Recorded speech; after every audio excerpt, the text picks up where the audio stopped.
Kadiyam comments తో జనగామ జిల్లా కాంగ్రెస్ పంచాయతీ కొత్త మలుపు తిరిగింది. మంత్రి కొండా సురేఖ వర్సెస్ ఎమ్మెల్యే కడియం శ్రీహరిగా మారింది. మంత్రి కొండా సురేఖ లేఖపై MLA Kadiyam Srihari hot comment చేశారు. మంత్రి వివరణపై కడియం శ్రీహరి ఫైర్ అయ్యారు. దేవాదాయ అధికారుల దగ్గరకు తాను వెళితే సమీక్ష ఎలా అవుతుందని కడియం ప్రశ్నించారు. సమీక్ష అనడం అవగాహన లోపం అవుతుందన్నారు. తనను ఎవరూ వివరణ అడిగే పరిస్థితి రాదని, తాను ఎవరికీ వివరణ ఇవ్వవలసిన అవసరం లేదన్నారు. మంత్రికి తెలియకుండా ఆ శాఖ అధికారుల దగ్గరికి వెళ్లకూడదనేది తాను ఎక్కడా వినలేదని, ఇప్పుడు కొత్తగా వింటున్నారని ఆగ్రహం వ్యక్తం చేశారు. అభివృద్ధి గురించి పట్టించుకుని వాళ్లు, ప్రజల మధ్య ఉండని వాళ్లు కాంట్రవర్సీ క్రియేట్ చేస్తున్నారని కడియం శ్రీహరి ఘాటు వ్యాఖ్యలు చేశారు.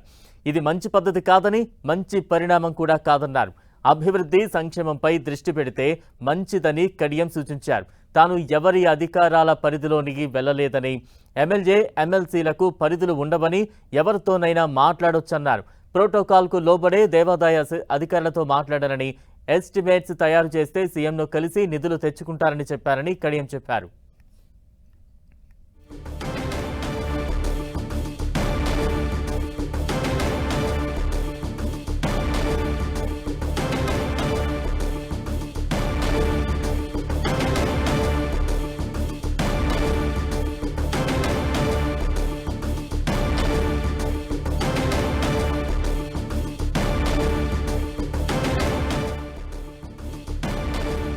మంత్రి కొండా సురేఖ వర్సెస్ కడియం ఎపిసోడ్ ప్రస్తుతం కాంగ్రెస్ పార్టీలో, ముఖ్యంగా ఆ జిల్లాలో హాట్ టాపిక్ గా మారింది. తాజా అప్డేట్స్ అందించేందుకు మా ప్రతినిధి కేకే సిద్ధంగా ఉన్నారు. కేకే, ప్రోటోకాల్ కు లోబడే దేవాదాయ శాఖ అధికారులతో మాట్లాడను అంటూ కూడా కడియం శ్రీహరి తన వెర్షన్ వినిపించే ప్రయత్నం చేశారు. ప్రస్తుతం అయితే కడియం వర్సెస్ కొండా పంచాయతీ చాలా హాట్ టాపిక్ గా నడుస్తూ ఉంది. తాజా అప్డేట్స్ అందించేందుకు మా ప్రతినిధి కుమారస్వామి సిద్ధంగా ఉన్నారు. కుమారస్వామి. ఎస్ బలరాం, మంత్రి కొండా సురేఖ వర్సెస్ మాజీ మంత్రి స్టేషన్ గన్పూర్ ఎమ్మెల్యే కడియం శ్రీహరికి సంబంధించినటువంటి పంచాయతీ కొత్త వివాదానికి తెరలేసింది. దీనిపైన నిన్న మంత్రి కొండా సురేఖ సీఎం కి రాసినటువంటి లేఖ పైన కడియం శ్రీహరి చాలా ఘాటుగా స్పందించారు. అభివృద్ధి గురించి మాట్లాడని వాళ్ళు, ప్రజల మధ్యలో ఉండని వాళ్ళు ఏదో ఒక కాంట్రవర్సీని క్రియేట్ చేసి దాని ద్వారా ఆ ప్రయత్నం చేసి ప్రజల్లో ఉండేటువంటి ప్రయత్నం చేస్తున్నారనేటువంటి పరోక్ష విమర్శలతోటి మొత్తం వివాదం తారాస్థాయికి చేరేటువంటి అవకాశం ఉన్నటువంటి సిచ్యువేషన్ ఉంది. కడియం కామెంట్స్ తోటి ఈ వివాదం కొత్త మలుపు తిరిగేటువంటి అవకాశం ఉంది. చాలా సీరియస్ కామెంట్స్ కూడా కడియం శ్రీహరి చేశారు. అంటే దేవాదాయ శాఖ అధికారుల దగ్గరికి తాను వెళ్ళానని, తాను సమీక్ష నిర్వహించలేదని చెప్తూ సమీక్ష అనేటువంటి విషయాన్ని తప్పుగా అర్థం చేసుకున్నారు. అది అవగాహన లోపం అనేటువంటి విషయాన్ని చాలా స్పష్టంగా చేశారు. నన్ను వివరణ అడిగేటువంటి పరిస్థితి ఎవరు లేదు, వివరణ ఇవ్వాల్సినటువంటి అవసరం కూడా లేదని చెప్పి చాలా కరాఖండిగా కడియం శ్రీహరి చెప్పడం అనేటువంటి ఇప్పుడు హాట్ టాపిక్ గా మారింది. తనకు అంటే నాకు తెలియకుండా మా శాఖ అధికారుల దగ్గరికి వెళ్ళకూడదు అనేటువంటిది నేను ఎక్కడా చూడలేదు, ఇది కొత్తగా వింటున్నటువంటి మాట అని చెప్పి ఆయన మరింత సీరియస్ గా కామెంట్ చేసినటువంటి పరిస్థితి ఉంది. అభివృద్ధి గురించి పట్టుకుంచుకున్నటువంటి వాళ్ళు ప్రజల మధ్య ఉన్నటువంటి వాళ్ళు కాంట్రవర్సీ క్రియేట్ చేసి ఈ ప్రజల మధ్య ఉండేందుకు ప్రయత్నం చేస్తున్నారు. ఇది కొత్త సాంప్రదాయానికి తెరలేసింది. ఈ మధ్య కొంతమంది కొత్తగా ఇలా వ్యవహరిస్తున్నారని చెప్పి అనేటువంటి కామెంట్ చేశారు. ఇది మంచి పద్ధతి కాదు, మంచి పరిణామం కూడా కాదు.